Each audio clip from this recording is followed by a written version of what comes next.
మన్యం జిల్లా భామిని మండల కళింగ కోమటి సంఘం ఆధ్వర్యంలో వనభోజనాలు అదుర్స్.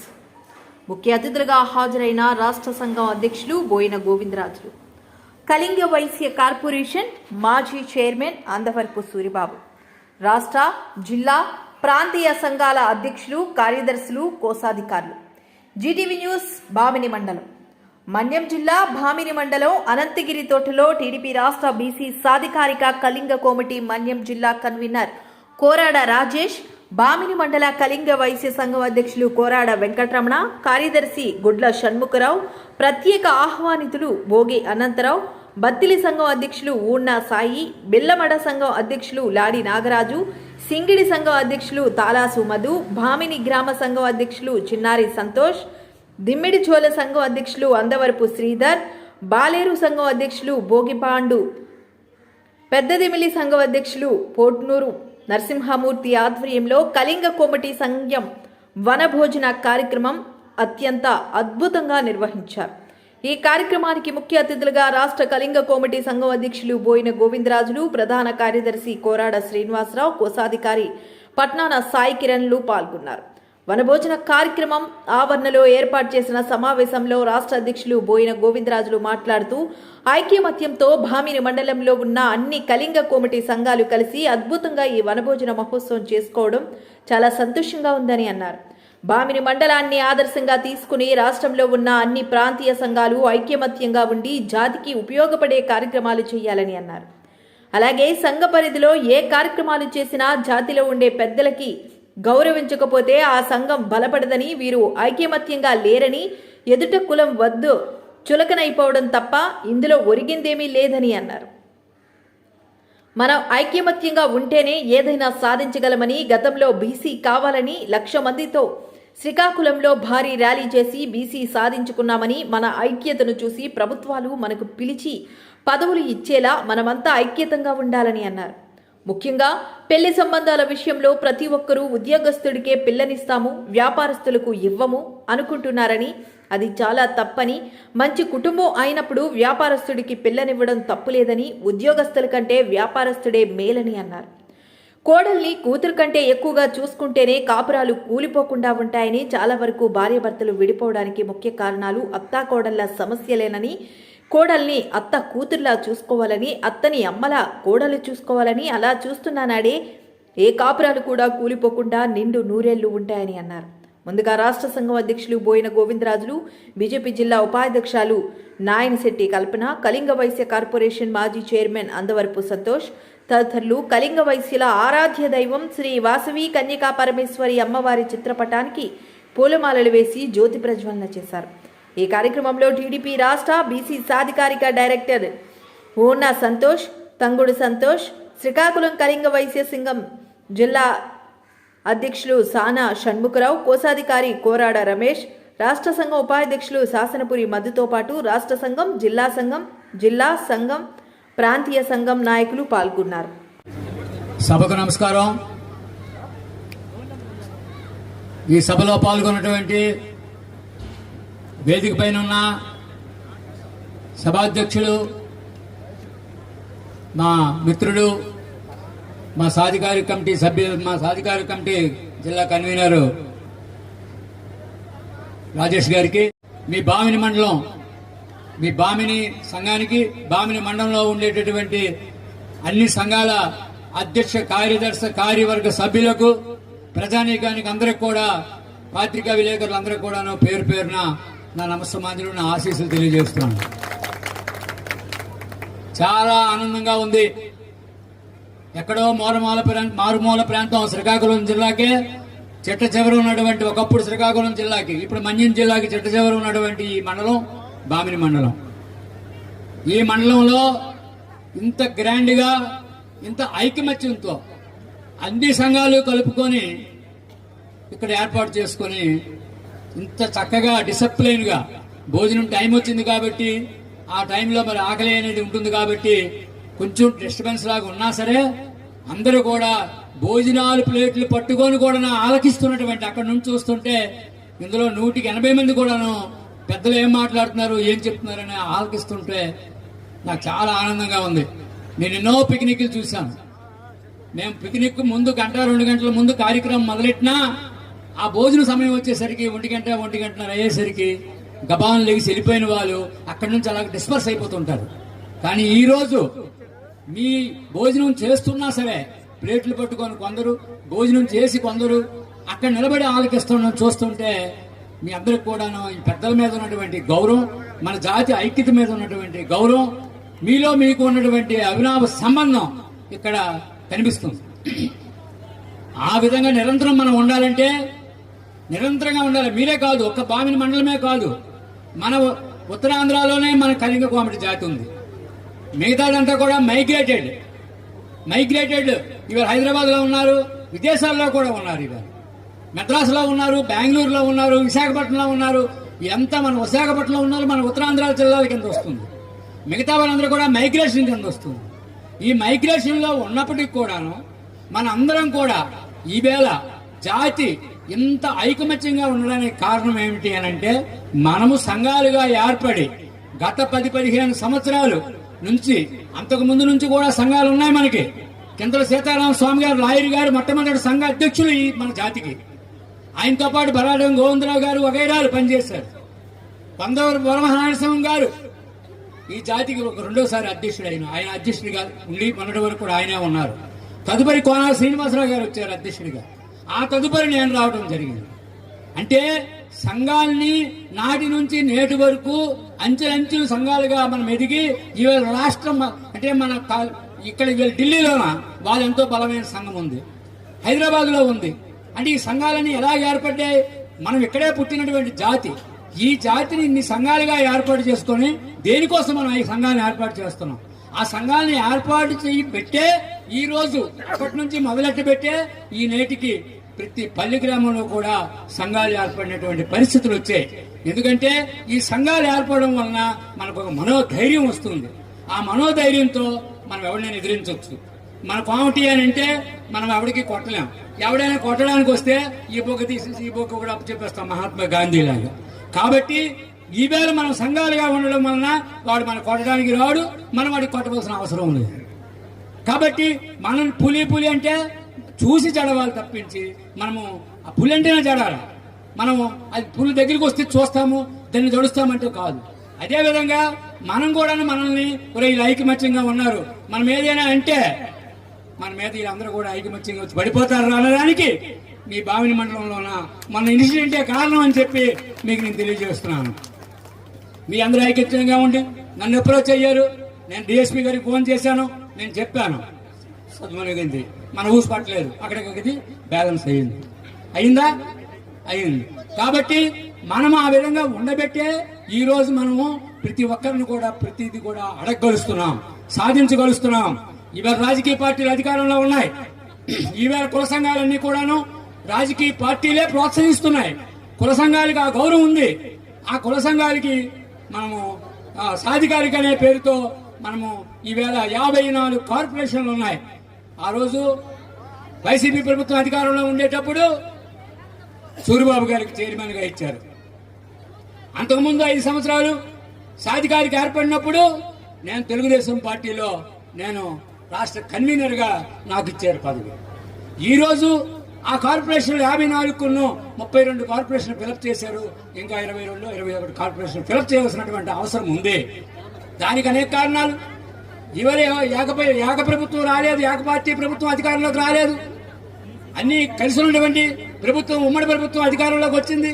అన్ని బ్యాలెన్స్ చేసుకుని పదవుల్ని డిస్ట్రిబ్యూట్ చేయవలసినటువంటి అవసరం ఉంది. ఆ సందర్భంగా లేట్ అవుతుంది. ఎవరికోరికి మన జాతిలో వస్తుంది, రావాలి. ఒక్క కార్పొరేషనే కాదు, మన జాతికి ఎమ్మెల్సీ కావాల్సినటువంటి అవసరం ఉంది. అది గత 5 సంవత్సరాలు కానీ అంతకుముందు 5 సంవత్సరాలు కానీ పెద్దలు ఇక్కడ కూర్చున్నటువంటి వేదిక పైన కార్పొరేషన్ చైర్మన్ సూరిబాబు గాని, శ్రీని గారు గాని, పోలాడు శ్రీని గారు గాని, అందరూ కూడా వేదిక పైన ఉన్నటువంటి పెద్దలందరూ కూడాను ఎన్నో సందర్భాల్లో ఎన్నో మీటింగుల్లో మాకు రాజ్యాధికారం కావాలి అని మనం ఫైట్ చేయడం జరుగుతుంది. మనం బీసీ సాధించుకున్నాం. ఎలా సాధించుకున్నాం? మన ఐకమత్యంతోనే బీసీ సాధించాం. శ్రీకాకుళంలో ఆ రోజు 50,000 మంది జనాభాతో ర్యాలీ కండక్ట్ చేసే శక్తి మనకి ఎక్కడి నుంచి వచ్చింది? మనకు బీసీ అనే ఒక పాయింట్ కోసం ఆ బీసీ అనేది కావాలనే యాంబిషన్ అందరిలో కూడా వచ్చింది కాబట్టి 50,000 మంది ఒక వేదిక మీదకి చేరారు. అదేవిధంగా ఈ రోజు ఆ బలాన్ని చూసే మనం అందరికి కూడా ఓబీసీ చేయడానికి ప్రయత్నాలు జరుగుతున్నాయి. ఆ ఓబీసీ చేసిన దానికి అందరం కూడా వేదిక మీద ఉన్న అన్ని పార్టీల వాళ్ళకు కూడాను ప్రయత్నం చేస్తూనే ఉన్నాం. ఆ రోజు చేశాం, ఈ రోజు చేశాం. ఇదంతా ఐకమత్యంగా చేస్తున్నటువంటి ప్రయత్నం. మనకి ప్రతిపక్షంలో ఉన్న వాళ్ళు కూడా ఇవ్వాలనుకుంటారు, అధికార పక్షంలో ఉన్నవారు కూడాను ఇవ్వాలి అన్నటువంటి ఆలోచనతో రెండు పార్టీలు కూడాను ముందుకు రావాలి, ముందుకు వచ్చాయి అని అంటే ఏంటి, మన తాలూకు ఐకమత్యమే దీనికి కారణం అని చెప్పి మీకు నేను తెలియజేస్తున్నాను. మన జిల్లాలోనే ఒక శాసనసభ్యుడు ఏదో ఒక సలహా ఇచ్చాను. నాకన్నా పెద్దవాడు, 15 సంవత్సరాల వయసు పెద్ద ఉంటుంది. నేను ఒక సలహా ఇస్తే మా బామ్మర్తి గారు ఫంక్షన్లోనే, ఒక బామ్మర్తి తాలూకా ఫంక్షన్లోనే ఆయన నన్ను ఒక 20 మందిలో పోయి అని అందరినీ పిలిచి 20 మందికి ఉన్నాం. ఈయన దగ్గరికి మనం ట్యూషన్కి వెళ్ళాలి పోయి అన్నాడు.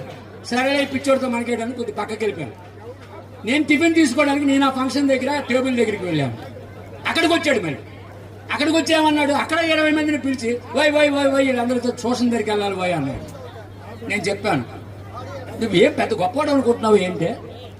నువ్వు పట్టణంలో పుట్టావు కాబట్టి నువ్వు ఎమ్మెల్యే అయిపోయినావు, నువ్వు ఆ జాతిలో పుట్టావు కాబట్టి నువ్వు ఎమ్మెల్యే అయిపోయినావు. మాకు ఎంతోమంది రావయ్యా, నీకు చూపిస్తాను. కొండ కోణంలోనా, సముద్ర ఒడ్డులోనా, అడవుల్లోనా నివసం వస్తున్నటువంటి వ్యక్తులు మహామేధావులు నీకంటా ఉన్నారు. కానీ వాళ్ళకి అవకాశాలు రావు. ఇది ఎక్కడో పట్టణంలో పుట్టావు, నువ్వు ఎక్కడో అదృష్టం చేసుకుని నువ్వు అయిపోయినావయ్యా అన్నాను. మీకు అర్థమైందండి? ఈరోజు మీరు ఈ అడవి ప్రాంతంలో, ఈ జిల్లాల్లో మీరు వచ్చి చివరి ప్రాంతంగా ఉన్నప్పటికీ కూడాను మీలో కూడా అనేక మంది మేధావులు ఉన్నారు, అనేక మంది పెద్దవాళ్ళు ఉన్నారు. వెలికి తీస్తే వస్తుంది. కాబట్టి మీరు కూడాను ఆ విధంగా మనం ప్రయత్నం చేస్తే అన్నీ మనకు వస్తాయి. అదేవిధంగా ఆ కులానికి వచ్చింది మనకు రాదు అనుకోవడానికి వీలు లేదు. మనం ధైర్యంగా ఈరోజు ఒక విషయం చెప్తున్నాను.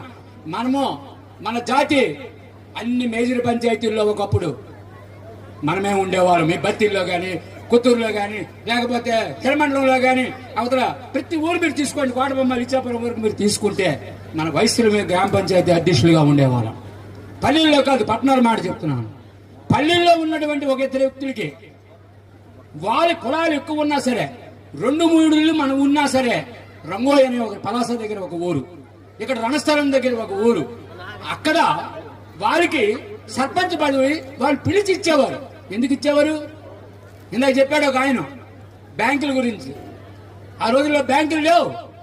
నిజంగా ఆయన చెప్పాడు, మనదే బ్యాంకు, మనం పెద్ద బ్యాంకు దగ్గరికి అప్పు తెచ్చి వాళ్ళకి ఇచ్చేవాళ్ళం. ఆ విధంగా మనం సమాజ సేవ చేసాం, దాన ధర్మాలు చేసాం. అన్ని రకాల గుణాలు మన దగ్గర ఉన్నాయి. కానీ మనలో మనం వచ్చేసరికి ఒకరికొకరు సహకారపడటంలో మట్టుగా మనము వెనకబడిపోతున్నాం, ఈర్షపడిపోతున్నాం. అది వద్దు. మనందరం కూడాను ఎవరైతే మన జాతిలో ఇందాక చెప్పారు, ఎవరైతే వీక్గా ఉంటే, ఎవరైతే ఆ సమస్యలతో ఉంటే వాళ్ళకి ఎగతాళి చేయకన్నా వాళ్ళకి ఆపదలు వచ్చినప్పుడు వాళ్ళకి నిలబడితే ఎల్లప్పుడూ మానవ జీవితం ఒకే లైన్లో ఒకే పద్ధతిలో వెళ్ళిపోద్ది అనుకోవడం చాలా తప్పు. ఆ జీవన విధానంలో అనేక ఒడిదుడుగులు ఉంటాయి. మనం ఒడిదుడుగులకు గురైనప్పుడు ఎదుటివాడు మనకు సహకరించే విధంగా మనం కూడా వ్యవహరించుకొని ముందుకెళ్లాలని చెప్పేసి ఈ సందర్భంగా తెలియజేసుకుంటూ, మనం ఇంకా సాధించుకోవాల్సినవి చాలా ఉన్నాయి. ఆ రిజర్వేషన్ సాధించుకోబట్టే ఈ సర్పంచులుగా 32-33 మంది సర్పంచులు జిల్లాలో ఉండేవారు. ఆ 32-33 మంది ఇప్పుడు దిగజారి కిందకు వచ్చేసి 5-6 సర్పంచుల కన్నా ఎక్కువ మనకు లేవు. కానీ బీసీ సాధించాం కాబట్టి అనేక వార్డుల్లో, అనేకటువంటి ఈవేళ కమిటీల్లో, ఆలయ కమిటీల్లో ఈ బీసీలకు ఇచ్చే స్థానాల్లో మనకు కూడా గుర్తించి ఈవేళ ఇంచుమించు 180 మంది ఎమ్మెల్యేలు, ఒక దేవస్థానంలో ఒక మెంబరు, మానాడు కమిటీలో ఒక మెంబరు మనకి ఇచ్చారు. పెద్ద పోస్టులు మనకు రావాల్సిన ఉన్నాయి. మన కార్పొరేషన్ మనకు రావాలా, అనేక ఇండిపెండెంట్ పోస్టులు మనకు రావాలా.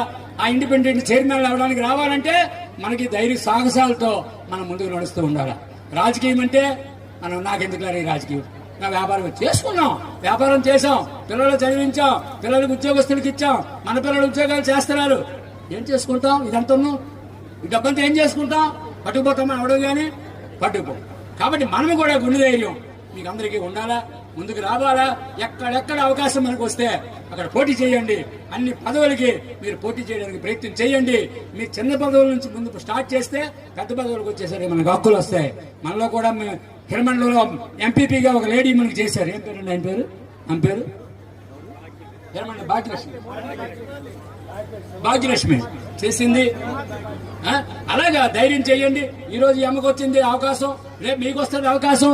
మీరు ముందుకు వచ్చి నడవమని చెప్పేసి మీ అందరికీ కోరుకుంటూ, ఈ మన వృత్తి ఏంటి? మన వృత్తి ఏంటి? వ్యాపారం. ఎవరు వృత్తి ధర్మం ఎవరైనా మానేస్తే ఏమవుతుంది పరిస్థితి? వాడికి ఏమైనా వృత్తి పిలిస్తే ఏంటి కావాలి? వాడికి మళ్ళీ ఆ వృత్తే కావాలి. వృత్తిని మర్చిపోకూడదు, మన వృత్తిని మనం మర్చిపోకూడదు. అయితే ప్రతి ఒక్కరికి ఉంటుంది. నా కూతురు హాయిగా అమెరికాలో ఉండాలా, లండన్లో ఉండాలి. ఇప్పుడు అమెరికా అయిపోయింది, లండన్ అయిపోయింది, అవన్నీ అయిపోయినాయి. మనలో మనం హ్యాపీగా మనం ఇంటి దగ్గర కూడా మనం ఎలా చూడాలి? ఆ పిల్లలకి, మన కూతురి కన్నా వచ్చిన కోడలకి మనం చక్కగా చూసుకోవాల్సినటువంటి, అంతకన్నా ఎక్కువగా చూసుకోవాల్సిన అవసరం ఉంది. నేను అత్త, నేను మామ, ఈ పెద్దరికాలు మరి పనికిరో. అండర్స్టాండింగ్తో వెళ్ళిపోవాలా. వెళ్ళకపోతే వీలు లేదు. ఏమీ బాగులేవు పరిస్థితులు. ఎన్ని తగులు మేము తోలుస్తాం చెప్పండి? ఎంతమంది వస్తారు? వింటారా ఎవడైనా? మాకేమైనా అధికారం ఉందా? చట్టపరంగా మాకేమైనా అధికారం ఉందా? వస్తారు, చెబుతారు, అవతలతో మాట్లాడతాము. వింటే కదా అవతలాడు. ఎవడో కూడా విండు. మా సమయం వృధా, మా డబ్బు వృధా, మా ఆరోగ్యం వృధా, అన్నీ వృధా. కాబట్టి అలాగే మనము చాలా జాగ్రత్తగా ఆలోచించుకొని పాత పద్ధతుల్లోకి మళ్ళీ వెళ్ళాలా. మన వ్యాపారాన్ని మనం ఎంకరేజ్ చేసుకోవాలా. మన వ్యాపారం చేసుకోవడానికి ప్రయత్నం చేయండి. ఆల్రెడీ స్టార్ట్ అయింది. మా కోటబొమ్మాలి గ్రామంలోనే సుమారు 10-15 మంది ఈ కరోనాకు వచ్చిన తర్వాత వచ్చిన వాళ్ళు సగం మంది వ్యాపారంలో ఉండిపోయి వాళ్ళ ఉద్యోగానికి వెళ్ళలేదని కూడా ఈ సందర్భంగా మీకు నేను తెలియజేస్తున్నాను. ఆ ట్రెండ్ వచ్చింది. మీరు వ్యాపారాల మీద దృష్టి పెట్టండి. దృష్టి పెట్టి వ్యాపారాలను మార్చండి. వ్యాపారాలను మార్చి ఆ పిల్లల్ని ఎడ్యుకేట్ వాళ్ళు చదువుకొని వస్తారు కాబట్టి, ఉద్యోగం చేసుకుని వస్తారు కాబట్టి వాళ్ళకి సరైన మార్గాన్ని చూపించి వాళ్ళు మన గ్రామంలో ఉండేటట్టు చేయండి. అదేవిధంగా మీ గ్రామంలో రిటైర్డ్ అయిన ఎంప్లాయీస్ ఎవరైనా ఉంటే, ఎందుకంటే ఆ పొల్యూషన్లో వాళ్ళు బతుకుతావు నువ్వు. ఆ పొల్యూషన్లో కాలువలు క్లీనింగ్ ఉండవు. ఆ శ్రీకాకుళం పట్టణం మనం వెళ్తాం, ఏ కాలువ క్లీనింగ్ ఉండదు. ఇంటి ముందు కంపు, నరకం, దోమలు, ఎవ్రీథింగ్ అక్కడే ఉంటాయి అన్నమాట. అక్కడ నివసిస్తాం. ఎందుకండి? ప్రసాదం ఇవాళ ఏంటి గాలి, ఏంటి ఆనందం. రండి రండి, పట్టణం నుంచి మళ్ళీ పల్లెకి రండి అంటే గోవిందరాజు గారు మళ్ళీ పట్టణం వచ్చి పల్లెకి వెళ్ళిపోయాడు, అంత వెళ్ళిపోదామంటున్నాడు అంటే నేను చెప్పలేను దానికి. పల్లెల్లో ఉన్న ఆనందం, పల్లెల్లో ఉన్న ఆనందం, ఐకమత్యం, బంధుత్వం అన్నీ ఉంటాయి. చక్కగా అందరూ కూడాను మా సూచనలన్నీ మీరు ఇంప్లిమెంట్ చేసేమని కాదు, అవకాశం మేరకు ఇంప్లిమెంట్ చేసి ముందుకు నడండి. మీ సంఘాల గురించి ఒక మాట. మీ సంఘాలు వాళ్ళు పిలిచే ఆప్యాయత కానీ, వాళ్ళు మాకు ఇచ్చే గౌరవం కానీ, మీలో ఇప్పుడు ఇక్కడికి వచ్చిన తర్వాత మేము చూసే మీ ఐక్యత కానీ మాకెంతో ఆనందం కలిగించే, అదే మాకు ఇక్కడికి రావడానికి ఆ భగవంతుడు అవకాశం కల్పించారు అమ్మవారు. కాబట్టి వచ్చినందుకు మేము చాలా ఆనందిస్తున్నామని చెప్పి మీ అందరికీ ఆ అమ్మవారు మీకు అందరికీ చల్లగా చూసి అందరూ 3 పువ్వులు 6 కాయల బ్రహ్మాండంగా అందరూ వర్ధిల్లాలని కోరుకుంటూ సెలవు తీసుకుంటున్నాను. జై హింద్, జై వాసు. రాజేష్.